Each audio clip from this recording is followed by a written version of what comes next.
Okay, good evening. It is 7 p.m. and it's time for our City Council meeting for March 3rd. I am Randy Sanders, the City Recorder. I have good news and I have bad news. So the good news is Mayor Skinner is joining us via the telephone, and he has would like for him to say hello and express his good wishes for the evening. Mayor, are you there? Yes, sir. Thank you, Randy. I apologize. I cannot be with you all this evening. At 5 o'clock this morning, I tested positive for COVID-19. I have mild symptoms so far. Thankfully, I'm vaccinated and boosted, so I should weather the storm very well. Please don't worry about me. I'll be fine. But I do want to thank Randy for leading the meeting, and Amby and Alice for pitch hitting for getting us some minutes taken tonight. So I hope we have a good meeting, and because it's easier for the person to lead the meeting who's in the room, I'm going to defer to Mr. Sanders to lead the meeting, and I will be here for comment, or if I need to step in, I will. So I hope we have a good meeting. Thank you all for joining us, and I'll hope to be back with you at a meeting next week. Thank you, Mr. Mayor. That was the good news is the mayor is feeling fine, as fine as you can with COVID. As he said, he's double vaccinated, has the booster. The bad news is, as he announced, I'll be running the meeting tonight. So you're stuck with me. So here we go. Keep the mayor in your thoughts, and keep all those others in your thoughts and prayers if you choose to do so as we enter into a moment of silence.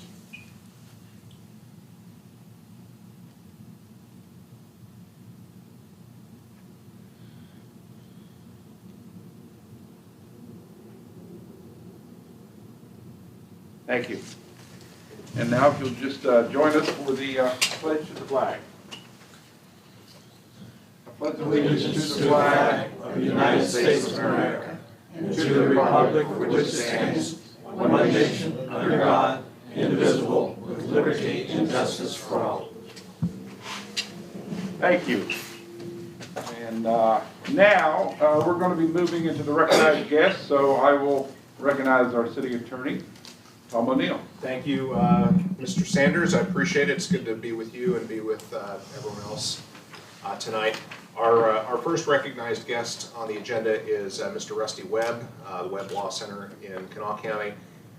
Mr. Webb has been representing the city of Buckhannon and a number of other municipalities and counties in the state of West Virginia on the national, in our place in the national opioid lawsuits. You may have seen the news last week, was it last week or was it 2 weeks ago now, when the Attorney General announced that there had been an agreement, kind of in principle, or at least the framework of an agreement, that all the plaintiffs have to enter into before the court would approve settlement. I don't want to get into the weeds because that's what Mr. Webb has traveled all the way up here tonight to do. So without further ado, I'll just turn the time over to Mr. Webb just to go over the just the broad strokes of the proposed settlement that's before the council under F1 tonight, and to take any questions. If any questions are asked that you feel would be more appropriate to be answered in executive session, we can do that, and the council can step out. But this is front page news, so I'm not sure that we're going to necessarily get into a whole lot. But if we do, we have that option. So, Mr. Webb, thank you. And I'll agree with our city attorney, Mr. Webb. Anytime you want us to go into executive session, I'll call for him to do so. Okay. Thank you. As Tom said last week, he actually attended, and I was grateful for that, and I'm sure the Attorney General was too. The Attorney General announced what we call a memorandum of understanding. That is the agreement of the litigating entities in West Virginia, of which there are, I counted them up the other day, 54 counties and 70 cities. One county chose not to get involved. 2 major cities chose not to get involved. But in any event, we've been tasked by the Attorney General, who was recently, although he naturally is the head legal counsel of the state of West Virginia, he was, because we were kind of floundering amongst ourselves, and I say that in a loose term, of drafting both the formula to distribute the money and the agreement by which large segments are going to be divided. So I'll start with the larger section and go to the formula, all of which you have, right, everyone? Or emails. Yeah, I thought I'd sent that. I thought I'd forwarded that. I'm not gonna test you on it, so don't worry about it. The larger, what we call the MOU is the Memorandum of Understanding, and this has been agreed upon in every city in every state in the United States of America. Every state has had to go through this process, and the normal distribution, and ours deviates from it, and it's a good deviation. The normal distribution is what's called a 15-15-70, and that's where 15% normally goes to the state, 15% goes to counties and cities, and 70% goes to this trust fund. In West Virginia, we did it a little bit different. The cities and counties will get 24.5%. The state of West Virginia will get 3%, and the remaining, which can also be paid back to us later on if there's no Medicaid request from the federal government. These are holdback monies in case they say we paid all this Medicaid to you for opioids and we want some money back. So we held back 3%. It's just good bookkeeping. And then 70% goes to this trust fund that, and I don't know if a lot of states are doing this. I haven't researched them, but ours is unique in the sense that the Attorney General wants, he does not want to make it a public entity. He wants to make it a private entity so that in addition to opioid litigation money, it could continue to draw down grant monies. So it could be perpetual, and from the 8 to 18 years when the opioid money runs out, you could continue to receive monies from other public and private grants.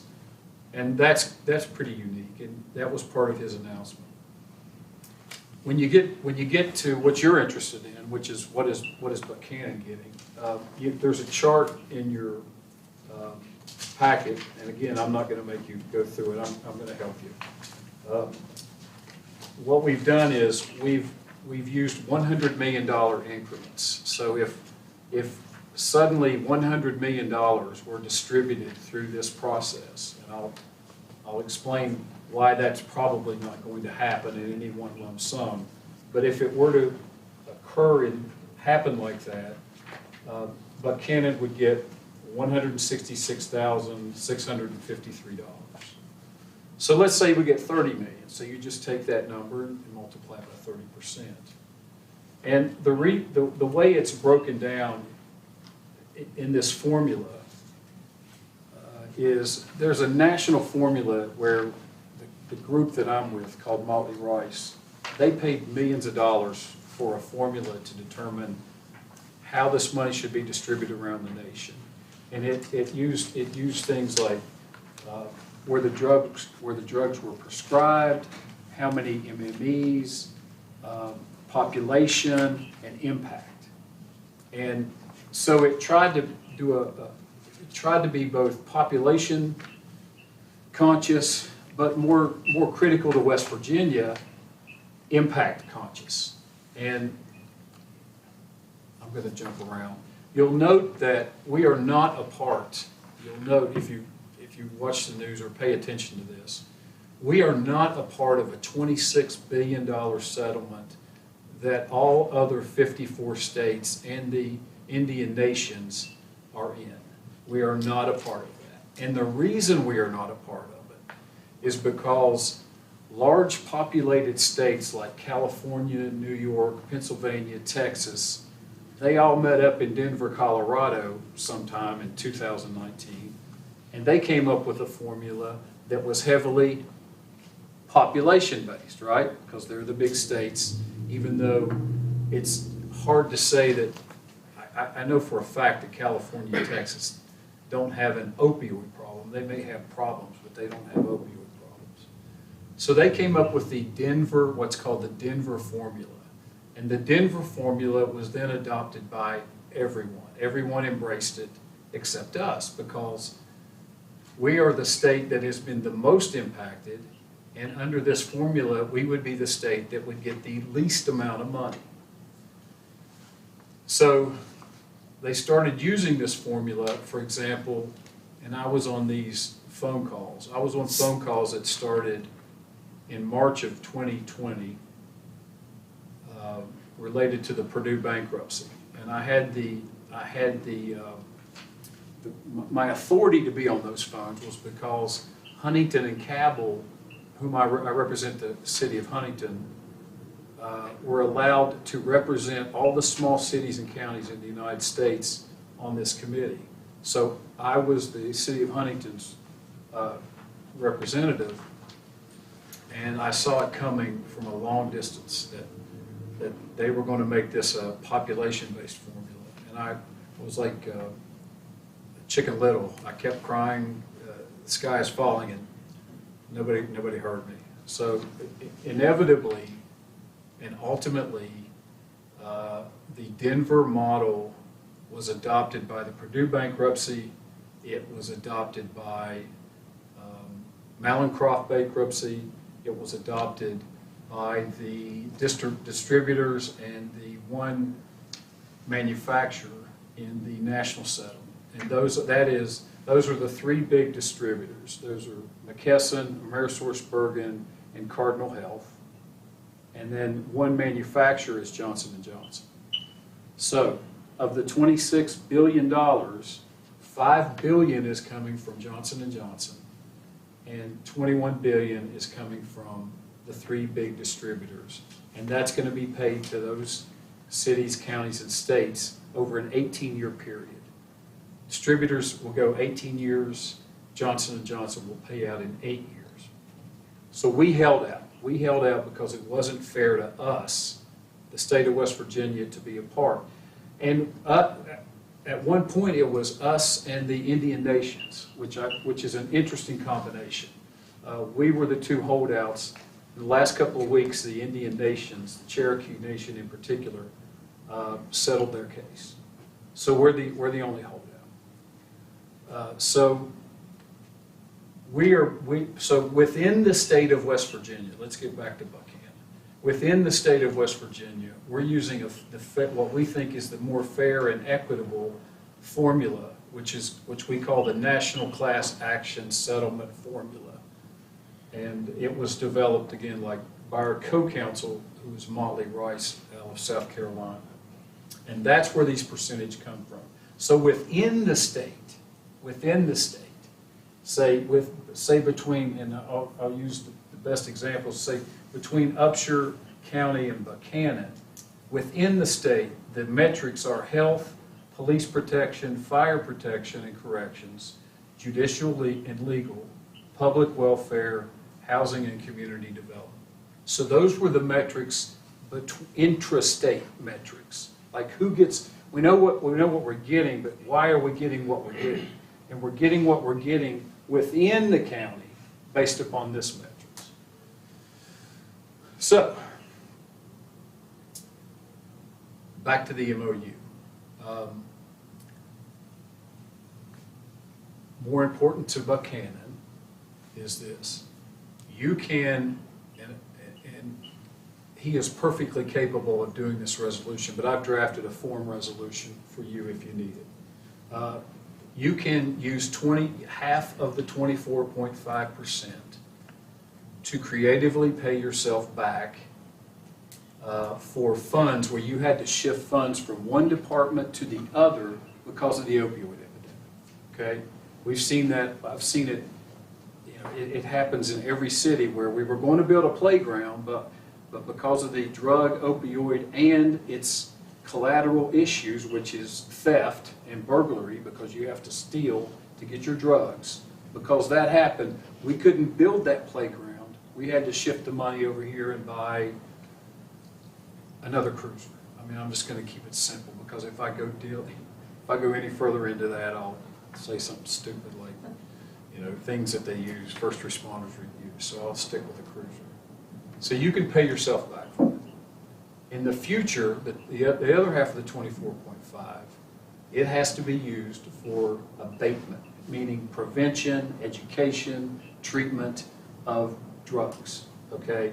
And getting back to Purdue, on this call that I was on for 2 years, about at least once or twice a week, in the course of that, they also developed uses for the Purdue product. And we've adopted the Purdue model because 50 lawyers over 2 years being paid God knows how much they're going to ask for from the Purdue fund developed this, and there was absolutely no wheel on that. So you also have that. So, but keep in mind, if you haven't read it, is that it's very broad. It's very, very broad. It's entitled, it allows you to do virtually anything associated that you can imagine with drug rehabilitation, treatment, prevention, and education. I mean, there's really, it's A to Z, it's a huge checklist.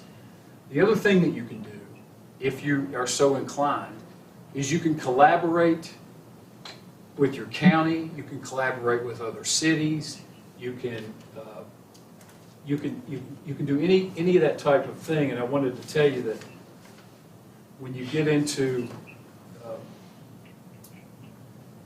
of that 25%, 12.25 will have to go to the abatement side. But you're also in one of the DHHR regions. And we use DHHR regions for the state to distribute this money back down. So 70% of this money, let's say 100 million, 70 million is going to go back to you in the form of regional grant monies. And then it gets a little complicated because this structure is going to be completely, it's a political structure. Everything's political. So the Attorney General will appoint the Executive Director. The Governor will appoint 5 members, and then each region will have to form up, and you have 10 counties in your region, at least. You're north central West Virginia, you go all the way to Morgantown, you go all the way to the Maryland line. So just imagine Upshur going all the way that way. Those are all your counties. We use the DHHR map because we didn't want to invent the wheel again. Okay, we didn't want cross-conflicting with the DHHR services region. So you can do regional programs if you want to, but you apply for it through a grant. Then that's where the big money is. That's where the 70%, where you can get whatever you want, whatever you need. Okay, so where's this money coming from and how much money do we have? I'm going to tell you what we have, and then if you want to go to executive session, I can tell you what I think is going to happen in the next, over the summer or spring. Right now, the Attorney General has $10 million in this fund, and the $10 million came from a settlement that he and the rest of the states did really quickly and really kind of under the radar with a worldwide public relations firm called McKinsey. McKinsey is the public relations firm for Purdue. And so they tagged McKinsey and said, you helped promote this product, and lied about it. And so we got a what I'd call a quick 10 million. The other one that he has allowed me to, he told me I could announce it, but then he kind of got mad the other day because it was out there, but he said I could say it. He wasn't mad at me, but he just settled, and I don't know why he hasn't made it public yet, $26 million with a company called Indo. And that's going to be paid in one lump sum. So we're going to have $36 million here in a very short time. Now, is he going to distribute that money right then and there to the trust fund, or wait until they build the bigger West Virginia structure of 5 by the governor, executive director, and then 6 from the regions? That's something I need to clarify. I don't know how they're going to exactly. I'd like to see them to distribute it to the cities and counties. I'd like to get the money rolling, the seed money going as fast as we can. But there's also economies of scale, and if you just get a little bit of money, you can't do much with it. You may have to bank it and put it. I would recommend a special revenue account for this money, because you're going to have to account for it, the expenditures, every year. I fought against that. I didn't want an accounting. I really didn't. I didn't think it was necessary, and I especially don't think it's fair to little small towns that just don't have the sophistication to do it. You do, most small towns don't. There is a dispute mechanism that I don't expect will occur in this county, but it's possible. The dispute mechanism says that if any entity, subdivision, political subdivision, does not like the money that they receive in the formula, they can, call a dispute. I don't know how they're supposed to do it. I guess they're going to write a letter to somebody and say, we want to poach your money, which is what I call it. I call it poaching. And then it's, in that event, the poachee has to defend their money and the poacher is trying to take the money away. I think that's going to happen in some of the larger cities and counties, because the Huntington, Charleston, it may occur there, because the cities are getting twice what the counties are. And I don't know. I don't know if it's going to happen. We'll have to wait and see. I didn't want that in there either. I was outvoted because I don't want to see a bloodbath between counties and cities. I just don't want to see it. You all asked for resolution and not more litigation. So I don't expect it to happen here. If it does, we'll talk about it then. I think I've covered everything. I think I've covered everything that's in the MOU. I've gone through the metrics for intra-county distribution. I've gone through the national distribution. I've gone through the core strategies. I think I've covered everything. Is there anything, Mr. Webb or Mr. O'Neill, that you feel needs to be taken to executive session? Not necessarily. I don't think so. If you wanted to discuss where settlement negotiations are and where I think things are going to head, we can do it. If you just want to wait when you see it in the paper, that's fine too. Mr. O'Neill? Or counsel, do you want to? Well, I would put it this way. Oh, sorry. I'm sorry. Go ahead. This is a take it or leave it. This is not something we can negotiate. This is a take it or leave it kind of thing. And my guidance to the council, which I'm not, there's only one option. There's really only one option. And so the question is, how much do you want to dive into the details before you kind of take the inevitable vote? That's up to you. Are we expected to take action tonight? Rusty, what's the deadline on this? What we're trying to do, there's no hurry. I mean, it's not a hurry, but what I would like to see is that the city councils that are voting on it go through one cycle and vote. So, I mean, obviously, if you need time to deliberate, take your time. I don't want you to have Well, the only some reason I asked, sense I don't think it was part of the packet, was it? It's not, we've got it here. It was not included in the packet. And if you're, I think I know where you're going, is can we vote on this, we table this for tonight and vote it on the 17th? Is that what you're going to ask? That's what I was going to ask, if council wanted to review any of the documents that Mr. O'Neill has, or if council is prepared to go ahead and vote on it tonight. I'm fine to vote on it. It's a foregone conclusion and He's, All right, go ahead and turn his mic back on. okay, David, say that again. I'm not prepared to vote on it tonight. I appreciate Rusty Webb in this presentation and everything, but I think it's a very, very important process, and I want to spend a little bit of time thinking about it some more, and I just don't want to vote on it right now. You ready to? Can you hear me? Yes, we can hear you, David. Okay. Anyone else on council have any opinions, or would anyone on council like to make a motion? Well, I don't think it's something that we're going to negotiate, so it's just accept it and be part of this thing and move on. So if you want to bring that forward, I'd make a motion to.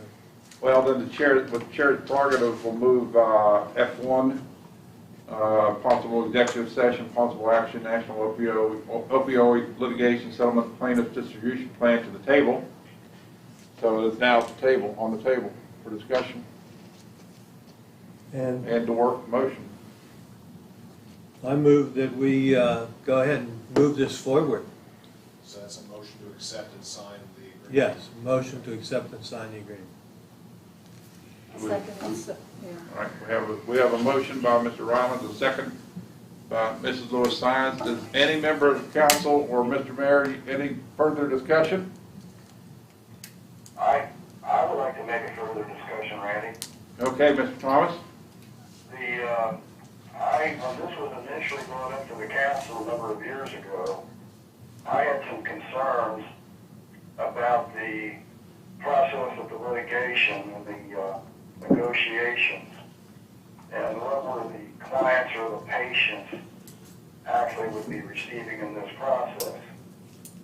And my understanding was nothing. And I also felt that, I agree that the drug companies and the distributors need to be held accountable. I think that's critically important. But I'm also concerned about and nothing against Mr. Webb or the other attorneys are involved in this, but as typically many of these lawsuits or litigation efforts are just extremely, extremely expensive. And as I think Mr. Wood said, there were some political issues involved because of the population issues, and also the not recognizing the impact that certain particular areas of the country were exposed much more than other areas of the country. So I'm not going to vote against it. I just didn't like the process to begin with. That's probably a stupid thing for me to say, but I agree with CJ said we can't negotiate any further. It's done. But I think, I tried to call different people over the last couple of years and didn't get anywhere. That's okay. So thanks, Mr. Wade, for your presentation, and I'm glad that you held out, even though you said you sound like chicken roll or something. That's okay. Thank you, Mr. Thomas. You were representing an important part of our society, and I appreciate that. Thank you, Mr. Thomas. Any other, Mr. O'Neill? I think the point's been made, but I think it needs to be emphasized here. When the city joined this litigation, I think it did so with an eye toward being compensated for the city's expenses, especially with related to fire and police expenses that come about through dealing with opioid-related issues with the public, that we would be compensated for those expenses. I think it was said at the press conference, and it bears kind of emphasizing that, as discussed earlier, that this is a forward-looking settlement, not a backward-looking settlement. In other words, the funds that'll come to the city are to be used toward abatement and fixing things going forward. This is not about putting money back in the city's general fund to compensate for increased expenses related to this, which is what kind of we were looking at when we joined the suits in the past. And that's just kind of the nature of mass tort litigation and settlement, and that we are agreeing to be forward-looking in the application of this money and not backward. Is that fair to say? Okay. All right, Mr. O'Neill, thank you. Barring any other discussion, I'll call for the question. All those in favor say aye. Aye. Aye. Any opposed, same sign. Motion is carried. All right, thank you, Mr. Webb. I would be remiss if I didn't also tell you that I have a new case. Do any of you have Suddenlink? Oh, yeah. Yeah. I just filed a class action against Suddenlink Monday, so if your constituents are wanting to get involved, contact. We'll take that under advisement. Thank you. I don't miss an opportunity to market. Thank you, Mr. Webb. All right. Okay, so, we'll move down to the next recognized guest. We'll call upon the Upshur County Development Authority Executive Director, Jennifer Tanner Boston. Presentation and request for funding for fiscal year 2022, 2023. Welcome, Right. Jennifer. Well, Good evening, Mayor Skinner. I hope you're feeling better as soon as possible. City Recorder Sanders and City Council members, thank you for having me this evening. You all, this is a very important request on the behalf of UCDA's funding for next year. So I'd like to just take the opportunity to visit some of our accomplishments and what we're working on this year, because of course we're not through all the way through this year yet. And tell you a little bit about what our strategic priorities will be going forward and what the plan of work will be. I have provided this presentation, it's in your packet, so I'm going to try not to read the whole thing to you because you do have it in front of you. But you know, the primary mission of the Upshur County Development Authority is the economic prosperity and investment in Buckhannon and Upshur County. And we will do that primarily by focusing on our existing businesses, so doing business retention and expansion. We really must focus on workforce development and business recruitment and marketing and communications of who we are as UCDA, as well as who the city and the county is and why people should choose to invest here.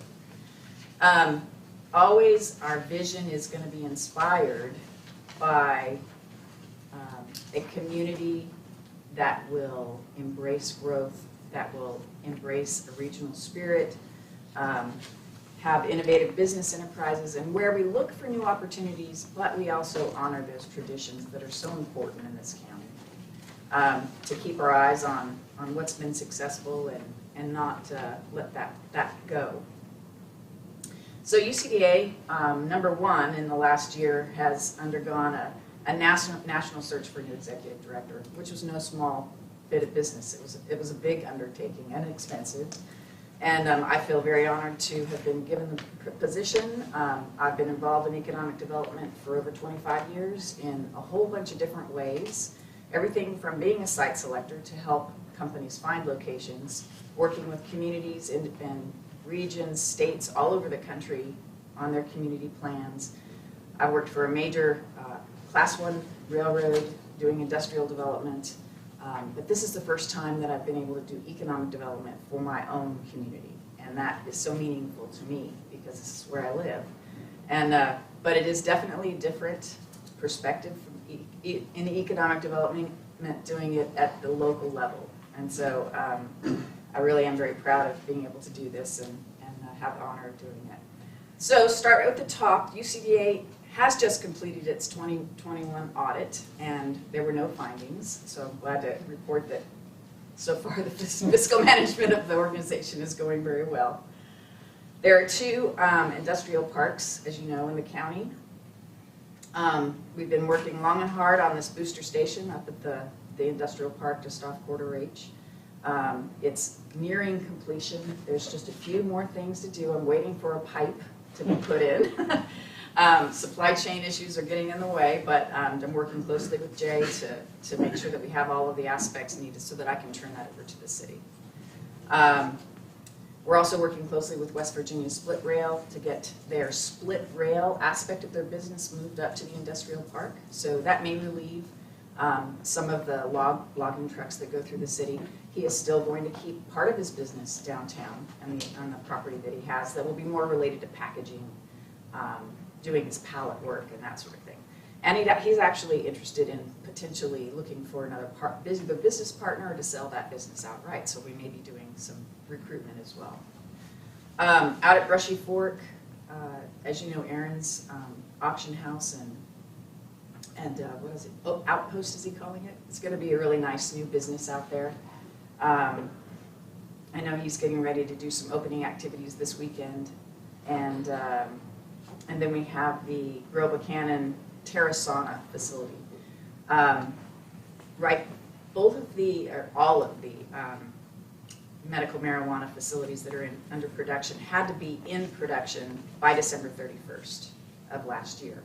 So what you see out on the Brushy Fork property are some grow containers, if you will, security trailers and fencing and lighting and that sort of thing.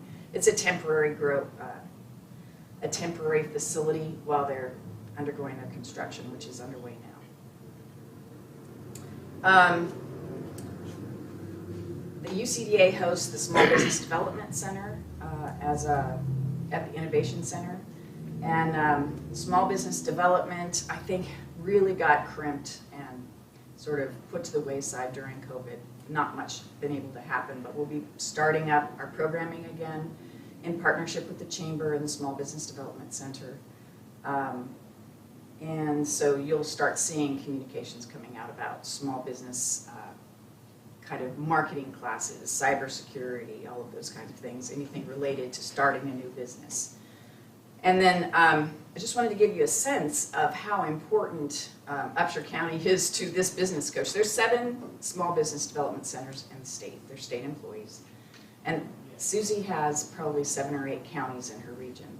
But Upshur County represents almost half of her active accounts. She's got about 200 active clients, and about 80 of those are from Upshur County.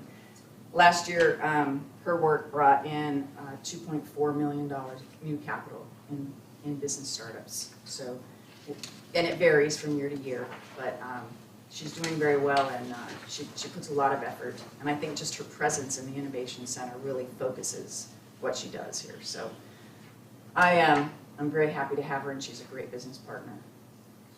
The Innovation Center had to make pivot, I think, because of COVID in getting it leased up, but you know, in the big picture, we were able to keep 2 employer businesses located here in Upshur County and Buckhannon that we're going to relocate to the Bridgeport-Clarksburg area. Bylaw and the home health care hospice facility that's on the 3rd floor. So where there may have been a bit of a different vision, if you will, for that facility, we've been able to keep, I think, the heart of it on the 2nd floor with our Idea Center, which is a co-working space. You won't see that in other small cities like Buckhannon. To have an asset like that is really a unique feature. And we've got some high-tech, IT-focused kind of companies in there. I'm also forming partnerships with the high school and with Wesleyan to do entrepreneurship programs in partnership out of that facility. So we'll, I think, begin to see some entrepreneurial kinds of efforts coming and development efforts happening there.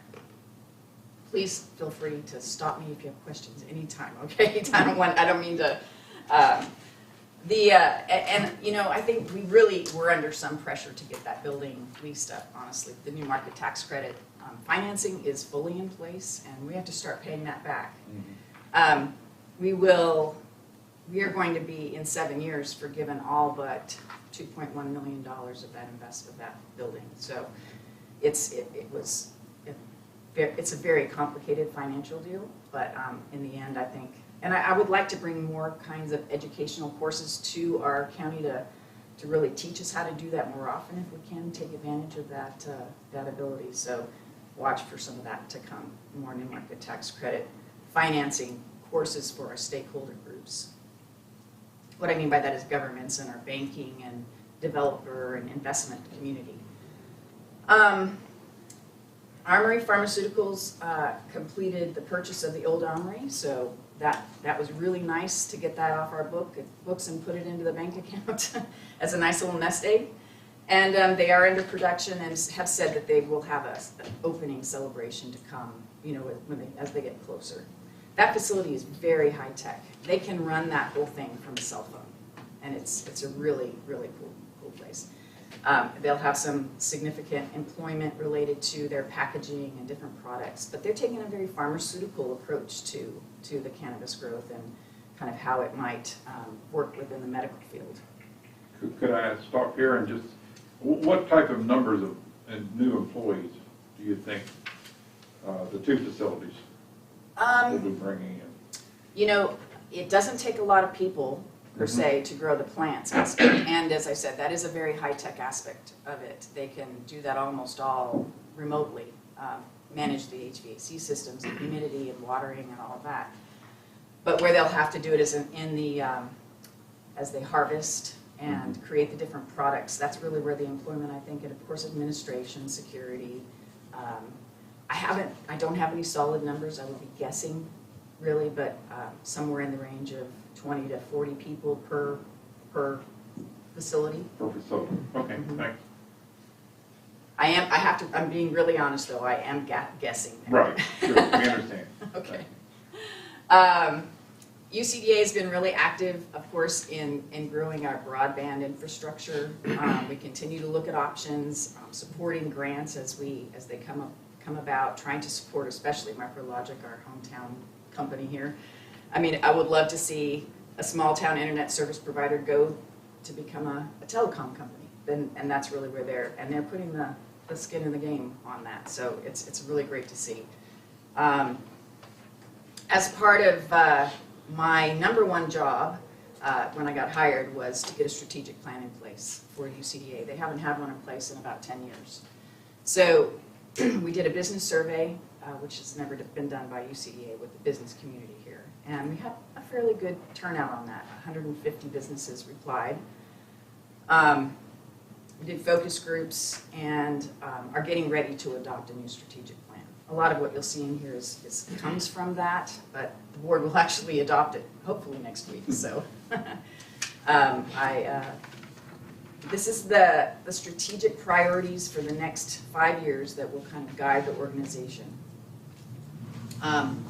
Number one would be working with all of our stakeholders, economic development stakeholders, to raise the workforce participation rate.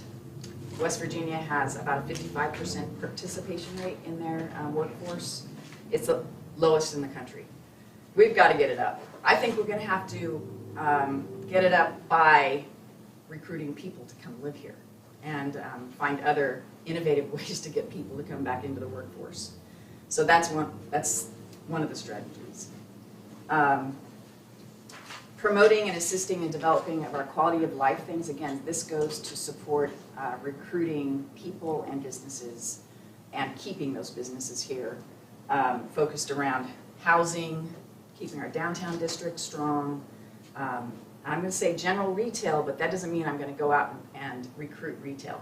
If something makes sense that really looks good, but we don't want another hamburger joint, that just splits the taxes that are there that they would spend on hamburgers. I'm not going to go after more hamburger joints, if you will. I'm talking about something that would be unique, that would increase our quality of life. That's something you could look to the UCDA to help with. Service industries, outdoor recreation, anything that will build our brand, if you will, as a place to come and live and work and invest. We need to empower our stakeholders to identify and act on these new opportunities like new market tax credits, really get ourselves educated on how to take advantage of the economic development tools that we have to work with. Create an environment that encourages commercial activities and which entrepreneurs and small businesses can flourish. Focus on business retention and expansion. I said this before, I believe it's much easier to keep a customer you have, a business that you have, than it is to go out and get a new one by out tenfold. We need to keep the existing businesses that we have happy and expanding. And I'm happy to report that in my, just in my discussions over the last couple of weeks with our major employers, they are looking at expansion here and doing very well, and all things look very golden for our existing large employers. So that was very good news. Implement a comprehensive economic development marketing and communications plan. So this was probably one of the biggest messages we got out of the business survey is we need a brand as a community so that we can really tell our story strongly about who we are and why people should come here and businesses should come here. But also, what the heck does UCDA do? We need to get that message out there. So I got a very clear priority there. And that's probably the easiest problem to fix, and we can fix that one pretty quickly. Doing a website update, getting the first-class kind of tools that we need. For instance, bringing a property kind of management survey, property management tool set that sits in our website where people who are looking for property to invest in or lease, all of those properties will be listed. It can spit out a marketing sheet on its own. It has all the demographics and data related to our county and 60-minute drive time. We can't do that right now. But with a little bit of more money put into our website, we'll be able to do that and be doing what an economic development organization really needs to do for the county. So we're about out of ready properties. That needs to be one of our strategic focuses to capture those opportunities as investment comes along. So I'll be working on developing new properties. And then keeping a scorecard of metrics that says, are we actually doing economic development as a set of stakeholders that work together on this, the city, the county, the Region 7, all of us all together. Are we making economic development happen? I want to have sort of a scorecard that I can bring to you guys a couple times a year that's updated. It looks at tax revenues. Are we increasing those without raising taxes? Are we getting any population changes? What's our gross domestic product by county? Is that increasing? Per capita income change? You know, these kinds of metrics that we can actually put some that helps us see if we're actually doing what we need to do. If we're not, then we can reevaluate. I am not going to go through every bit of my plan of work here, but what I want to say here is that I would like to ask you all for the same level of funding that you've provided to us this year. This is a set of work items that I will come to you at least quarterly and give you an update on exactly how I'm doing against them. For instance, I want to see at least 100 different companies. We have about 400 or so companies that have employees. I feel like I need to be seeing them on a regular basis, so my goal is to see 100 of those per year. Remember, I'm a one-person shop, so that's a couple a week and all the other things that have to be done. But I'll be able to keep you updated on that progress. I can tell you exactly what we're doing on building that tool set to communicate who and what we are and what we do. Again, I think communication is something that I have gotten a very clear message that I need to be doing more of, so that'll be something I really focus on. And developing our leadership to really all be working towards the same goals in economic development. So we're all singing from the same song sheet, if you will. And one of the things that I was a little surprised at, but is, again, a very easy problem to fix, is we don't have any projects listed on our comprehensive economic development strategy with the EDA. We should have a bunch of projects identified so we know what grants to go after, so we know exactly what all the stuff we're trying to do in downtown and our roads and the infrastructure and property development. All those projects need to be identified, so that's something I need to get done quickly. Kind of gives you any questions or anything like that I can answer. I'll get something to say. Okay. I've been in a small business for 37 years, and what I hear more than anything is we need housing for 55 plus, that sort of like what we have across from Kroger's and at the country club. But what the problem is majority of these people are making too much money, so they can't go in these places. And a 55 plus area that's developed for that age group that is in the income bracket that they can afford. I think we need it very, very badly in this community. And I think it would also get people to retire here if, you know, if we had nice places. And, you know, that's mainly what I hear all the time. I couldn't agree with you more. Need a place like Easy Street over at Elko. Right, yeah. That's what You need. know, housing in all of the different life cycle products of housing is something that I can say just sort of like, just from looking at it, yes, we need all of that, but I need some data. So that's one of our goals, is to get a study done. I've already reached out to Shane, and I'm working with a group, a regional group, to look at housing specifically, to get that data that we need so I can get out to developers and really tell our story. Like, this is the opportunity that we have. And, you know, there's a lot of really nice properties. One second. There's some really nice Pam properties talk. being developed and worked on downtown. You know, for instance, CJ's place. I know he's got some beautiful apartments, but that's not conducive to older people Correct. unless you have an elevator, you know. And so that's what I'm saying. I hear it all the time that we need something for older people. And, you know, a lot of older people who do own their homes here in town, they don't want to deal with it anymore. A lot of them have steps to go up. They don't want to deal with the yard work. They don't want to deal with the upkeep of the outside, and just because they're older and they can't deal with it. So. And I've talked with a major property owner here in Upshur County that has property right on Corridor H. He just needs data to support an investment for doing garden kind of homes, or, you know, that kind of low maintenance kind of thing, but exactly what you're So describing. where do you get the data?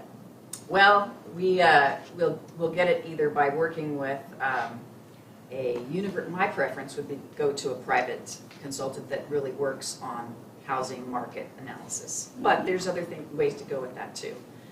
So I've got to kind of evaluate where we go to get that. But I think we'll have to spend $25,000 or $30,000 to get a really good quality study. But it needs to be done, so we have some I agree. real data to work on. Because we're getting an aging population around here. Yeah. I'm right Yeah, there. and I think there's a lot of expatriate sons and daughters Right. of Buckhannon and Wesleyan that would come back here, but there is first question is, what's available? And same with businesses, so, you know, we can invite them here, but if we can't answer what we know is going to be the first question, then it's not going to yield the results we want. David also has a question. Go ahead, David. Yeah, I had not necessarily a question, but hey, Jennifer, Dave Thomas, thanks for coming this evening. Can everybody hear me okay? Yes. The Development Authority in its current form was started in 1990. And Denny Smith, Don Nestor, some other people were involved in it, I was. And one of the concerns I had, which I still have, Jennifer, and you said it very appropriately, is what is the strategy for the Economic Development Authority, and how do we put that together? Right. And my concern back in the late 80s was that the county commission and the city council were not really working together. And for the development authority, that whole process. So there were some of us that were involved with the college and the hospital and Bank One and some other organizations, the county and the city, that put it together. We hired an outside consultant, and we were very successful in being able to achieve getting Trust Choice here, which is now warehousing, and doing some other things. So I think one of the things that we ought to consider, and I'd be more than happy to meet with you anytime, there were some surveys done over the years, but they were not probably considered very professional. They were sort of informal. But we used to have meetings where I think twice in the last 32 years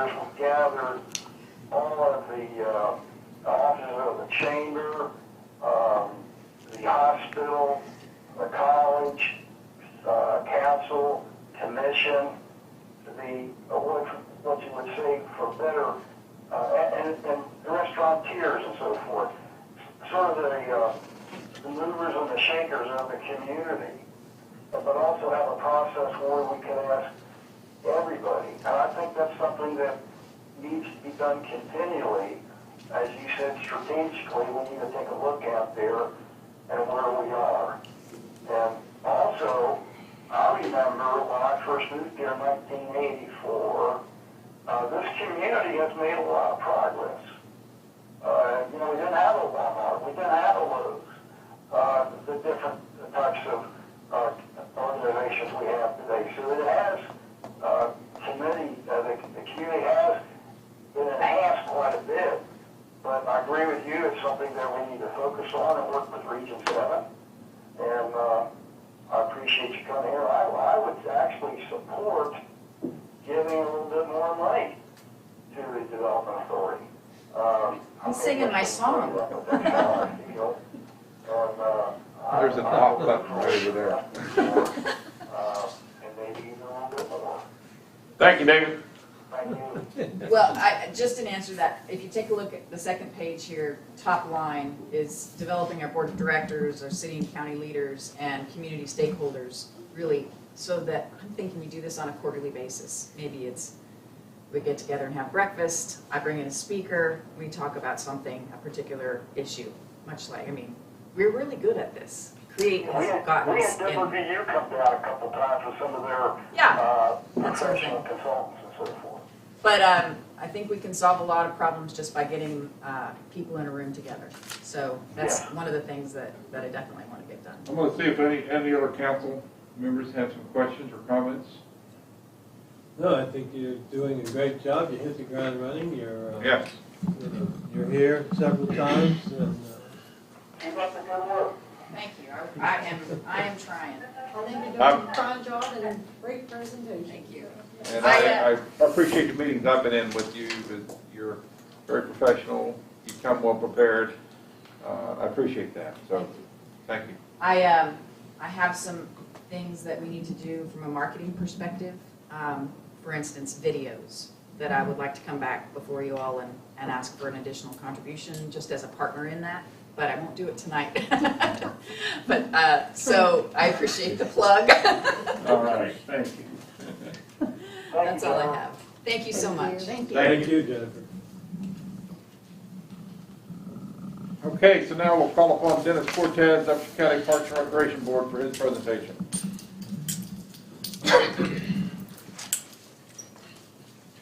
Thank you, Randy. Good evening. Can we put all three of those images up at the same time? No. All right. I can do one. I can do each one as we want them, but I can only do one at a time. All right, leave that one up for right now. Okay. That'll be the second one, with the four choices. I have two reports tonight from the Upshur County Parks and Recreation Advisory Board. One for January and one for February. We'll start with January. It was reported that the Trail Day, held last November, did not spend all the money allocated for that event. A grant added more funds for a new section. Two workers put in over 70 hours, which was sun up to sundown for 9 days. The work went well over a mile of new trail, which finished that section except for a bridge. And there were thanks given to Appalachian Dirt. It was noted that the gravel parking lot near the state police post has way too many cigarette butts. If we could show that image with just the wooden kiosk that doesn't have everything on it. That's the area, the little gravel parking area. This area has way too many cigarette butts. And I'll come back to this again in the in the February report. Okay. To continue. A letter from Eric Hockenberry of the Cycling League mentioned that he thinks the trails look promising and he wants a second look soon. New diving boards have been ordered. The pool will get a new coat of paint in the spring, and work was performed on the pool filters this winter as well. Extra signage for disc golf will need to be installed to complete the course. There are no updates to provide at this time for the amphitheater area. There is a new program called Recreation Desk that is complete. One can now book your upcoming pool passes, parties, and swim lessons on this program. And Dennis brought up the mission you'd been given last year concerning the signs that would be visible from the highway. That's what we're looking at now. He gave a report that gave the history of this project and then a recommendation. He recommended a large sign of 4x8 on the grass at the entrance to the high school parking lot. And that's the idea we're looking at there. I did that in the computer. I'll come back to that in a minute. This sign would incorporate a red arrow showing which direction the park is. After a good discussion, it is agreed that we can change the design of the sign and add more arrows pointing in more than one direction depending on whether the guest wants the park or the trail. And this topic will be on the next agenda. Now, if you'll take a close look at the wordings on that sign, you'll see it's an old image. If we go up to the 4 choices, those will be the new image. One of those 4 choices will be chosen. They have more information on them than the image I used in my computer when I put that idea together. Up there, you get the disc golf and the pool and the trails and the park. So, okay, that's the end of the January report. I'll go to February. If you notice the way it's printed out, this is going to be the no format I'm going to be using. Okay. Question on January? No. Any questions? No, sir. No, sir. All right, for 14 February 2022. Listen to me, I misprinted that. Sorry. President Josh Hinchman called a meeting to order on Monday, 14 February 2022 at 5:30 p.m. at the County Commission office. Under trail update, Julie Kastner, John Webb, and Brandon Williams met with Taylor Stacy, the Buckhannon Upshur High School cross-country coach. They are working to put together a volunteer trail workday for the summer of 2022 for the middle school and high school cross-country teams. Rachel Weber has applied for the AARP Community Challenge Grant and the, I don't know what this is, West Montai Conservation Grant for trail projects. She also applied for the West Virginia DEP Make It Shine Day. Trail maintenance is ongoing, including starting work on the new Ruins Trail. That's in quotes because that's the name of the trail. She says there's a feature out there that looks sort of like ruins of some sort, so that's why they call it that. And J.J. Ford is working to update signs for the trails. Under Parks and Recreation, Jeremiah McCourt was introduced as the new Upshur County Parks and Recreation Director. He will be overseeing events and projects for the Upshur County Parks and Recreation. Under budget hearing, Upshur County Trails proposed funding for a dedicated tool building, bridge building materials, and sign materials. This budget hearing will be held on Wednesday, 16 March 2022. Under Upshur County Parks and Recreation, the board proposed funding for a main entrance sign. Also mentioned was the removal of pool lockers and installing additional benches to the pool locker rooms. The advisory board will meet again on Monday, 14 March 2022. Members are encouraged to bring updates and ideas for the budget hearing. This is open to the public, by the way. All these meetings are. Under signs, the disc golf signs only need the directional signs made on yellow-black color core. These signs will be funded through the Upshur County Parks and Recreation budget. Now, could we go back to that gravel parking lot? Just back one. with the, by the state police post? That one, thank you. No smoking and please do not litter signs are needed for that gravel trail parking area. That's, again, mentioned the second month in a row. It's filthy out there with cigarette butts. To continue, the sign for the entrance has been put on the agenda for the budget hearing. Under public comment, the board reviewed the Upshur County River and Lakes map. A number 5 was added to the map, and the materials to build a new kiosk for this location has been ordered. The kiosk will be made at the BU Work Adjustment Center. Rod Toothman owns an RV park near this location, and he will install the kiosk. Maps for the kiosks are being made larger. And lastly, it was announced that the City of Buckhannon wants to hire a Parks and Recreation Director for the city parks. Both reports are respectfully submitted by Dennis P. Cordes. And that's my report. Thank you, Dennis. Any questions? Thanks, Dennis. Good work. Thank you. And just to clarify, there's been no actual decision made that the City of Buckhannon will hire a Parks and Recreation Director, but it is under discussion. There is a big interest in that, yes. Okay. We'll now move to the Department and Board reports. I did speak with Public Works Director Jerry Arnold, who cannot be with us tonight. He did not have a report to submit. So that'll take us to the Finance Director, Amber Lee Jenkins, with her report. Can you hear me okay? Yes. Okay, it's a short report. We've been really busy with budget work sessions in the past week. We've had 2 separate work sessions and we're getting near the end of that for a budget to be approved by the end of this month. But we'll have probably 1 or 2 more meetings left to go.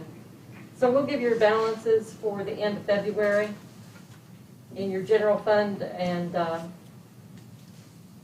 the accounts that are more pertaining to the general services of general fund. General fund money market and checking, $974,000. CD remains at $86,000. I'm kind of shortening this. Historic landmark savings, $3,000. Stockert Youth Center capital campaign, $443,000. That includes a $12,000 pledge. $60,000 in the coal tax fund. Municipal stabilization, $914,000. Flood control, $78,000. Consolidated Public Works Board, $164,000 with that cemetery CD of $234,000. In the sales tax account, $1,399,000, and I want to note to that I transferred $500,000 over to the general fund. We still have $851,000 of that sales tax spoken for in general fund for budget items before the end of June. The American Rescue Plan, $1,193,000. We have, so you'll know you've got about 4, there's several invoices in your packet for approval. 4 that I want to point out to you that are a little different than normal invoices. $1,917 to Benchmark Professionals. That's for investigative training for the police department. $1,133 to King Architecture for S-scroll post toppers. $2,345 Harper Lumber for drywall paint type fittings for the theater. And then $58,834 to Mountain State Electric, and that's part of the FEMA generator install. And I'll remind you that that is a 100% grant, so we will be reimbursed for that. And I apologize, I didn't have the revenues and expenditures in there. I've failed giving them to Teresa to put in the packet. This is my 5th meeting today, so I kind of got caught up in all the meetings and didn't get that. How many more do you have, Andy? Pardon? How many more meetings do you have tonight? I don't know. I hope no more. But if you need me, I'll be here. He has a question. Go ahead. At some point in time, maybe sometime in April, would you be able to give us, would you consider a year-end projection in regard to the end of the year results, either maybe a range. I don't want to say worst case or best case because I think we're going to do fine. But maybe put an idea what your end of year will look like. Are you talking about the balance on hand? Yeah, what you will have. I mean, it's going to be a good year from what I think. Well, I don't want to put you on the spot now at all, but it'd be really nice to take a look at that at some point in time. in your budget session, we're estimating $705,000, and that's all dependent on the projects that we complete between now and then. We have several thousands of dollars in projects that we're working Right. on. So if those projects aren't complete, of course, that balance on hand, if it's more than 705, would be a budget adjustment that you'd have to make in the following year. But yes, I can try to come up with a closer Yeah. number by the end of April, yes. And we have saved a lot of money this current fiscal year with the new insurance, if I recall. Yes, actually, the savings was more last year. Yeah. We've already been recognizing that, so a lot of that was already budgeted along with the sales tax within the budget, but Yeah. I would be more than happy Well, to. your rainy day fund is up about 300,000 or 400,000, if I recall. Yes, your balance in rainy day funds at 914,000. Yeah. Okay, thank you. Thank you, Dave. All right, Amy. Then in your revenues and expenditures for February, revenues 789,984. Reminder that I put 500,000 in there from sales tax. Your expenditures were 455,906. That's all I have for that report. Do you have any questions? Any questions for Amby? Thank you. Any additional questions? Thank you, Andy. You're welcome. Okay, thank you, Amby. Fire Chief Jimmy Kimball, I see you're up on the screen. Are you Good ready? evening, Randy. Yes. Everybody doing all right? Yes, sir. Yes, sir. I just want to let you all know I just returned from the visitation of Keith Skeeter Queen. He was a longtime member of the Buckhannon Fire Department. Our thoughts and prayers go out to his family. In your packet, you'll see our year-to-date, which would have been the month of January. We had 92 calls for service in the month of January. I've been working on, almost completed the gap report for the accreditation process for each shift. I'm hoping to have Teresa set up a meeting in the next 2 weeks to report that to the accreditation committee. And then my meeting in April with council, I'll present that to you. Been meeting with Jerry Arnold about the available property out of Mud Lake for training sites and the building that they are vacating, that they're going to allow us to store some stuff in out there along with the police department. I have been meeting with Commissioner Christy Tenney and the marketing class at the high school. That's continuous over the last month or so.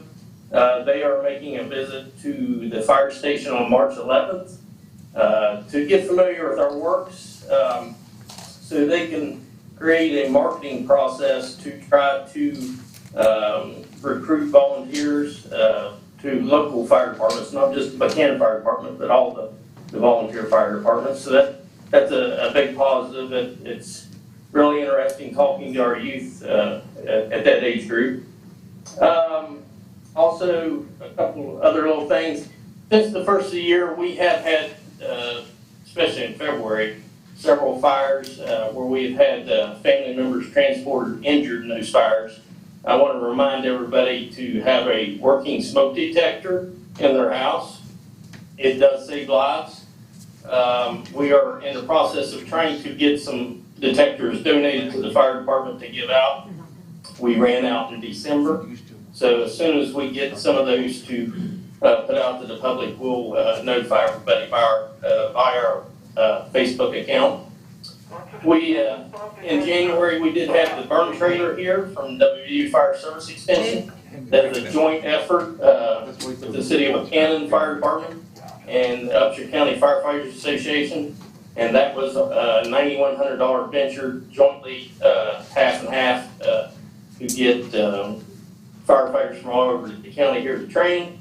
I think about 30-some members partaked in that from all over the county. So it was a good time. The weather was kind of bad, but some good learning was held. We also got the majority of our instructors 1403 certified, which is the certification needed to do live fire training.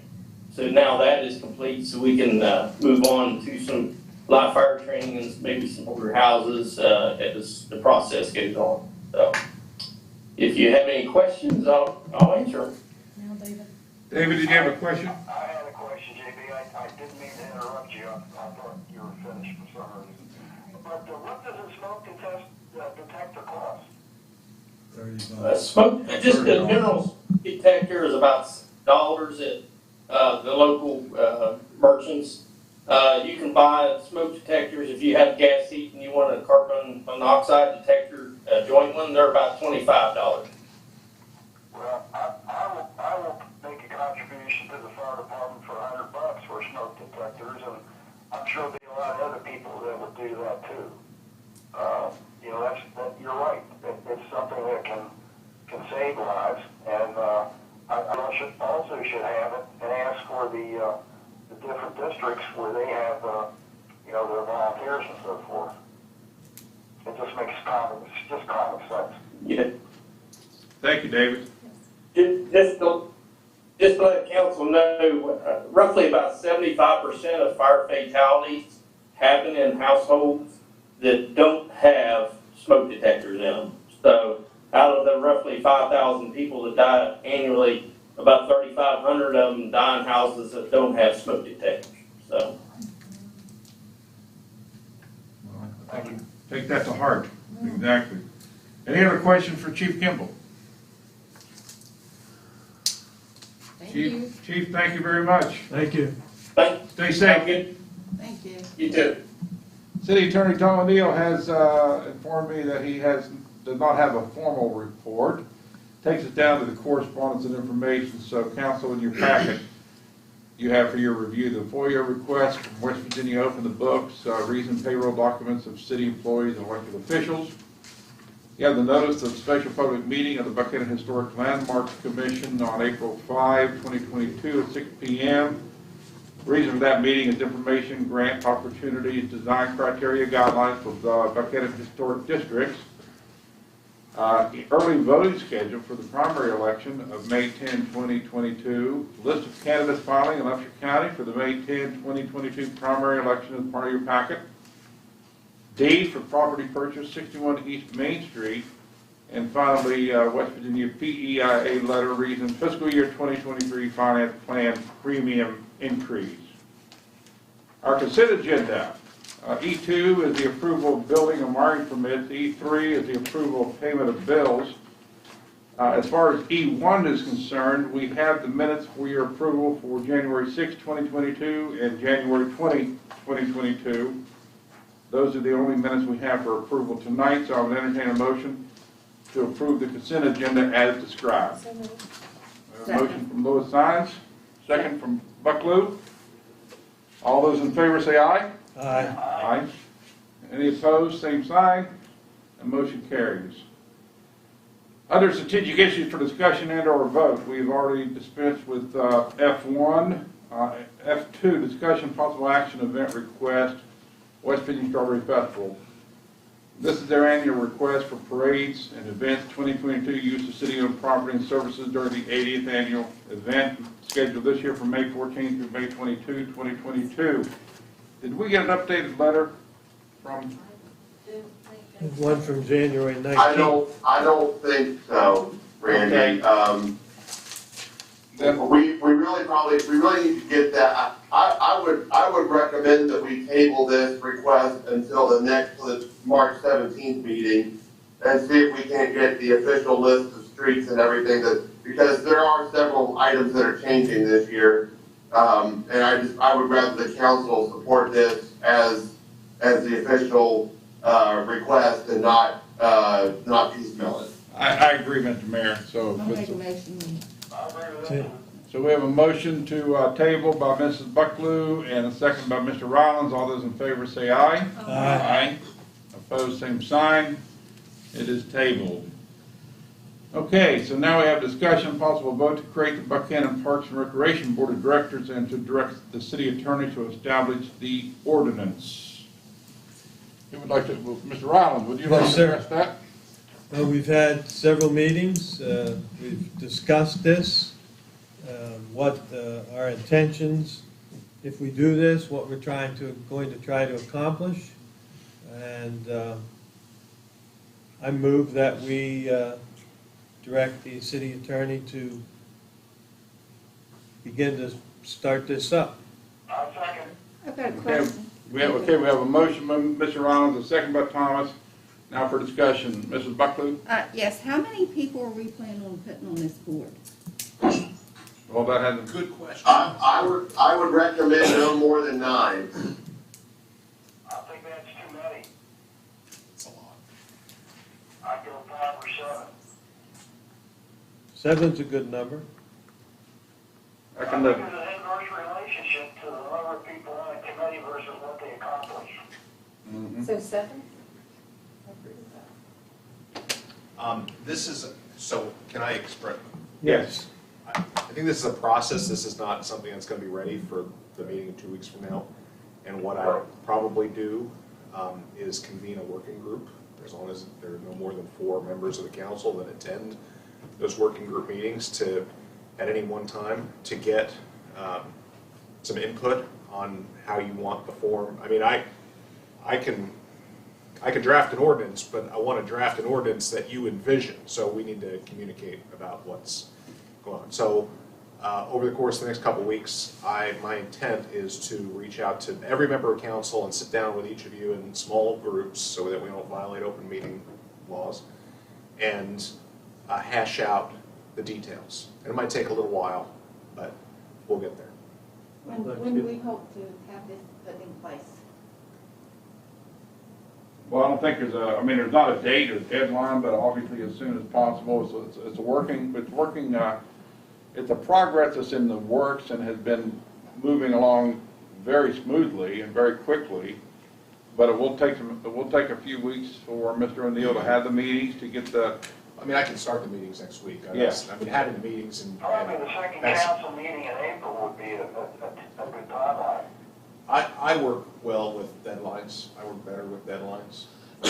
And so if you were to say, we want an ordinance to consider for first reading at the second meeting in April, that's I believe we want an ordinance for first reading by the second meeting of April, right? Sounds good. Mr. Mayor, do you have any comments? No, the only thing I was gonna say is when I made the comment of no more than 9, we need to have an odd number because that way, in case there ever needs to be a tie break. I like the number 7. I do too. I think that's a good number. And I like the idea of sitting down with council members to get their thoughts on this. This is gonna be a very important board for the city of Buckhannon. And it needs, and it's not a committee, it is a board. So that's why it needs to be created via ordinance by the city council. So I think this is a good direction. It's been successful so far with the Colonial Theater model, and I think it could work very well for our parks and recreation. Very good. Mayor, I think we need to stipulate also that it's a volunteer board. Volunteer board is what he's saying. Volunteer board, so there'd be no payments for any council members or any members. Correct. No, Okay, this is not a paid board. This would be the same as the planning commission, building commission, historic landmarks commission, anything like that. Any other discussion before we call for the question? Should we go ahead and approve the formation and then target the second meeting in April to have the first reading of the draft? So all those in favor, say aye. Aye. Any opposed, same sign, and motion carries. Okay, Mr. O'Neill, while you're here, the discussion and possible action to direct the city attorney to prepare an agreement acquiring a 10-foot strip of Upshur County Development Authority's property located rear of Madison Street. Yeah, I'm assuming that that has not been surveyed? Yes, it has. Oh, it has? Yes. Oh, okay. Well, not recently. We had it surveyed probably 6 years ago. Oh, that's fine. I mean, the age of the survey is not a big deal. They're I just- staked, and some of the, Okay, the so we rest- know precisely what property we're talking about on the survey? yes. Yes. Okay, yeah, I can, We can go down there and show you the stakes. I know what it is. And I think well, Jennifer's the familiar. plat, the survey plat will be enough for me, but, okay, well, that's something I think I can have for you ready by the next meeting. Okay. I knew that we had got what CJ said, it was done 6, 7 Okay. years ago. But I think we have your next board meeting is next week. And you need a letter from us to take any action or make any decisions or. If you could kind of tell me what the request is specifically, I can put it on the agenda for our board meeting and maybe get ahead of this a little bit. What day is that meeting? Tuesday morning. You See what I just can need- do. If you could just give me a, Just a broad stroke. yeah. Well, I mean, I could maybe have the whole agreement already by, I mean, it's not, you know, a 12-pager or anything. I mean, it's, you know, it's, city's gonna buy, I'm assuming, or are we talking about a gift here? Well, we're gonna request a gift. Don't ask, don't get. Our first offer would be. Quid pro quo. Well, you know, in light of the, well, I mean, look at it this way.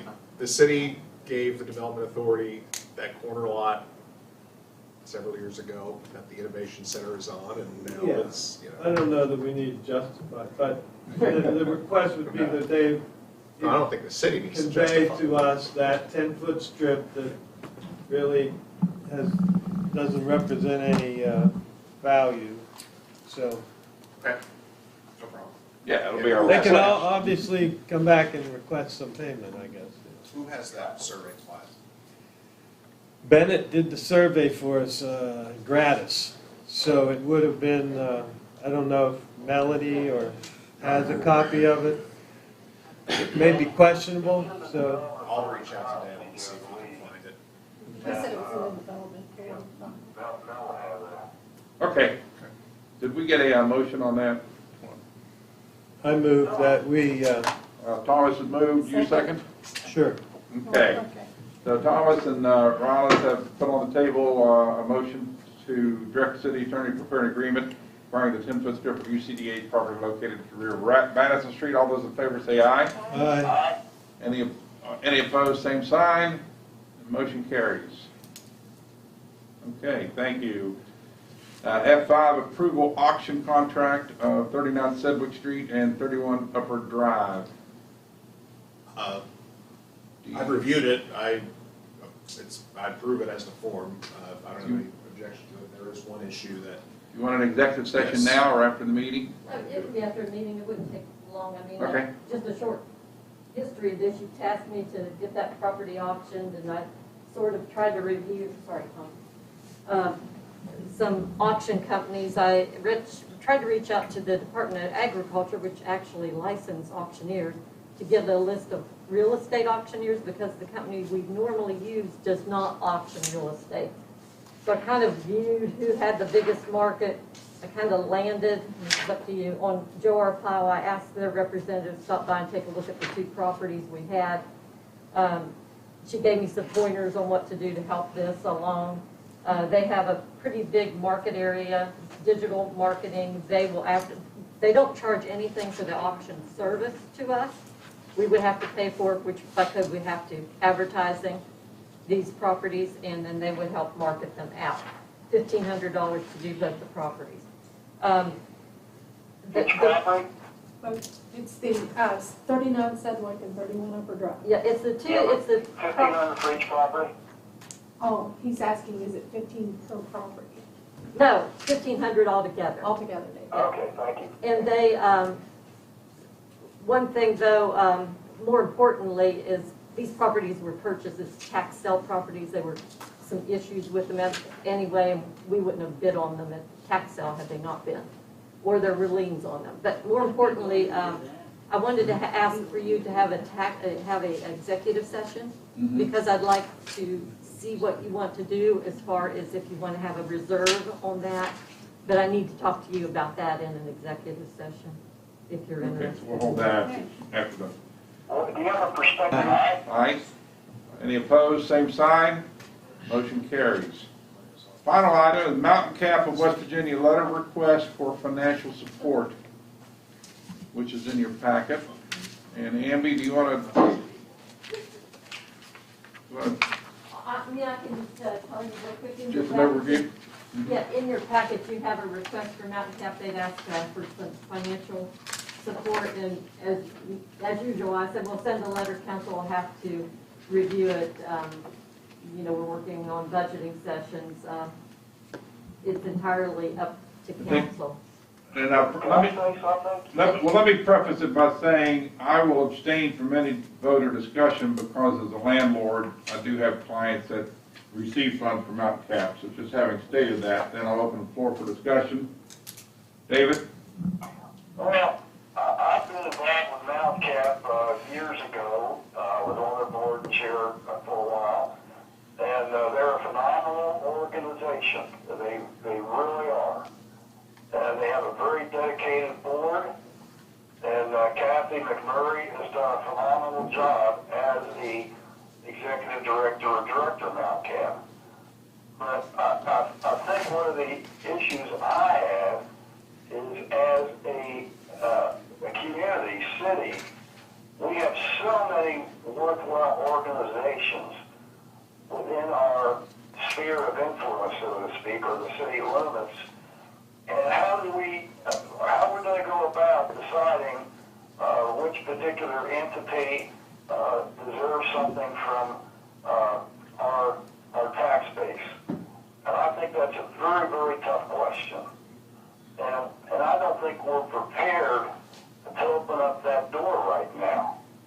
We've been asked over the years from different organizations, whether it's Salvation Army or Mountain Cap, other really worthwhile organizations, and we have sort of said, you know, we have to kick the can down the road for some time in the future.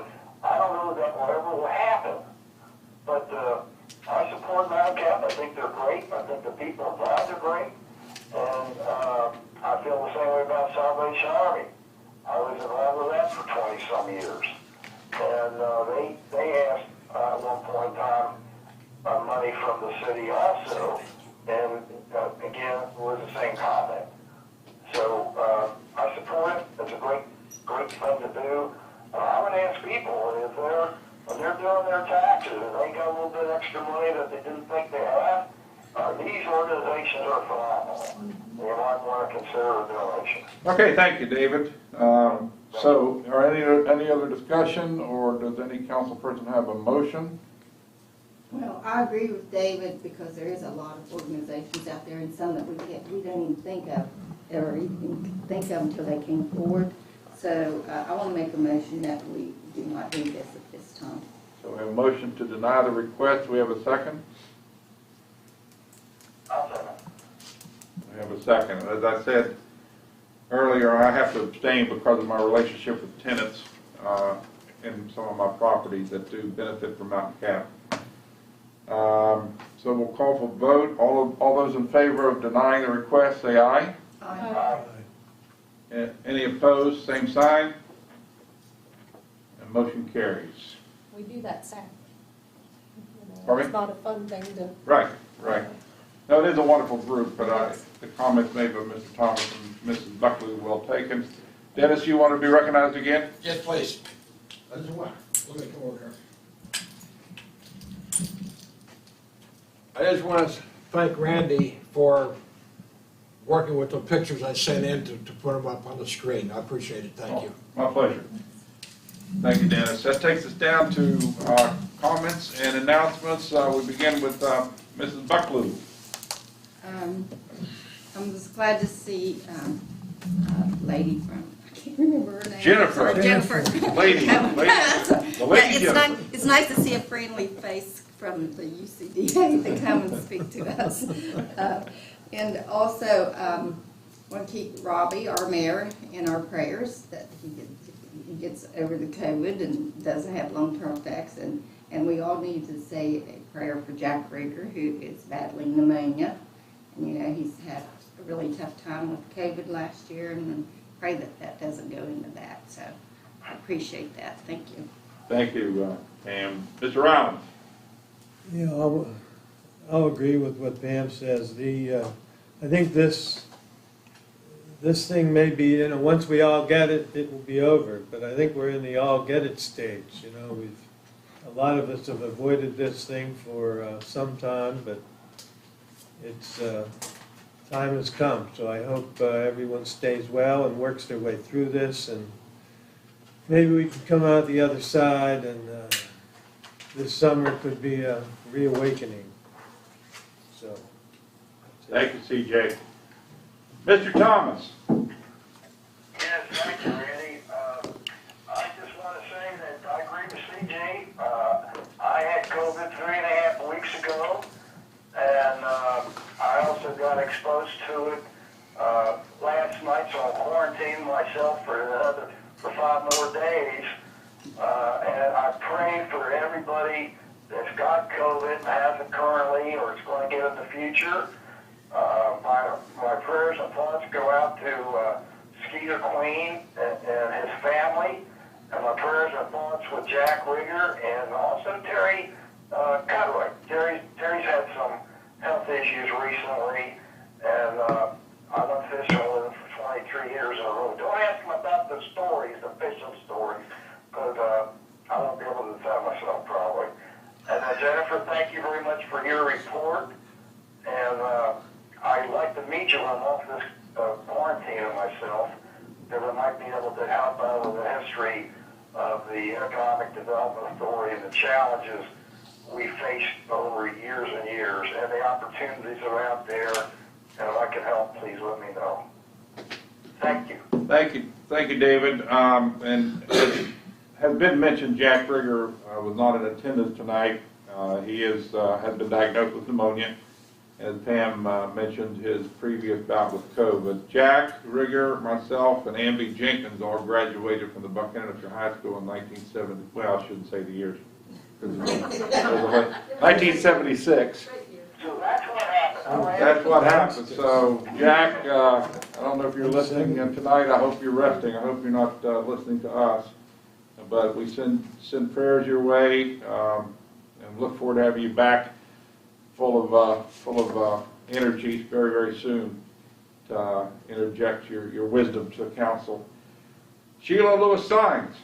Just going to echo the same thing, and I had the pleasure of seeing Jennifer twice this evening. And but I'm glad that Robbie's not suffering major effects from it, and I'm praying for Jack as usual. And I also would just like to ask for everybody to keep Ukraine and all those people in your prayers. Just wears on me. So that's it. Thanks.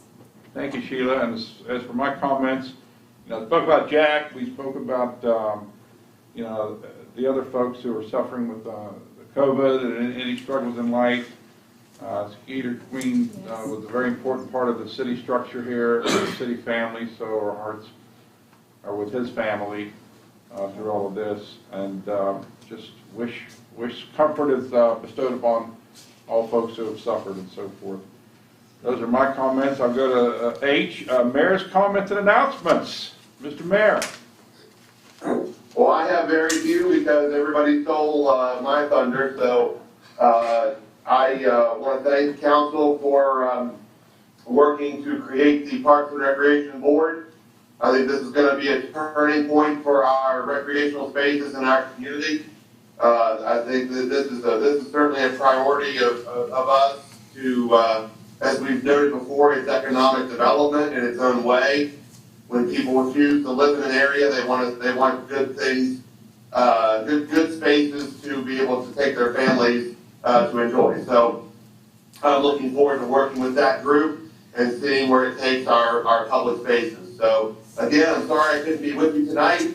Hope to see you all in person in the next year once these 5 days are over. Luckily it's not 10. I think I'd go stir crazy. So Randy, are we still on for Yes. executive session? session, or have we taken care of everything? No, we will be moving into the executive session, so for all those folks watching on Channel 3, we thank Rodney for making it happen, and those left in the chambers, Dennis, thank you. Lady Jennifer, and I'll entertain a motion to adjourn into executive session. Second. Yes.